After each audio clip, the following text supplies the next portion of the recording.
Good Friday is the second major event in the Christian Holy Week or Passion Week. This is the week that we as Christians believe changed the entire world. In today's lesson, we're going to take a look at what the Bible says about Good Friday on the road to Golgotha. Golgotha was the place of the skull, the place where Jesus was crucified. And along the way, Jesus encountered some unlikely characters. Luke chapter 23, verse 26 says, "As the soldiers led Jesus away, a man named Simon, who was from Cyrene, happened to be coming in from the countryside.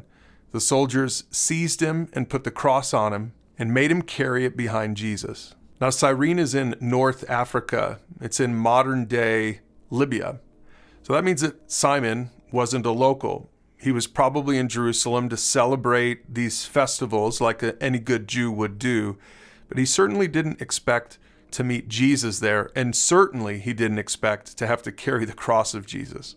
Maybe you can relate to this character in the story. Sometimes life brings surprises, and we find ourselves suddenly confronted by the cross.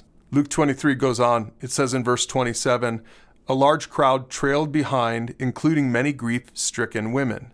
But Jesus turned and said to them, 'Daughters of Jerusalem, don't weep for me, but weep for yourselves and for your children.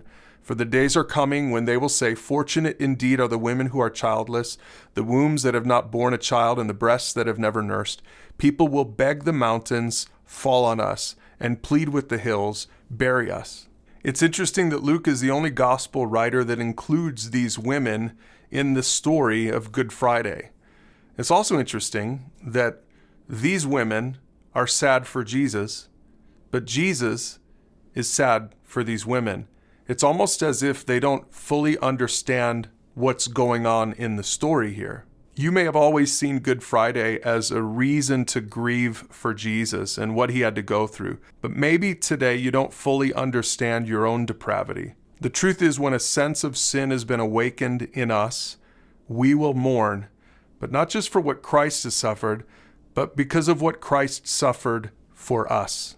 And there are two more characters on the road to Golgotha. In verse 32, it says that two others, both criminals, were led out to be executed with Jesus. And when they came to a place called the skull, Golgotha, they nailed him to the cross. And the criminals were also crucified, one on his right and one on his left. And look at the contrast between the attitudes of these two criminals. In verse 39, it says that one of the criminals hanging beside him scoffed at him and said, "Hey, so you're the Messiah.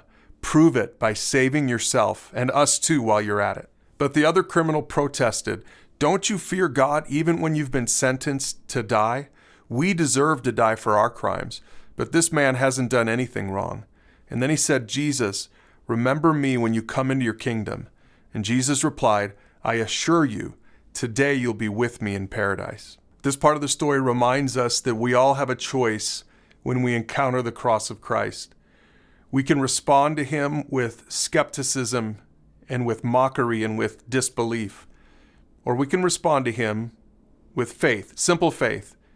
One of the most encouraging parts of this whole story, in fact, it's one of the most encouraging anecdotes in the entire Bible, is the fact that this criminal on the cross, who had obviously lived a pretty terrible life, he was being crucified, that this criminal, in his dying moment, placed his faith in Jesus Christ.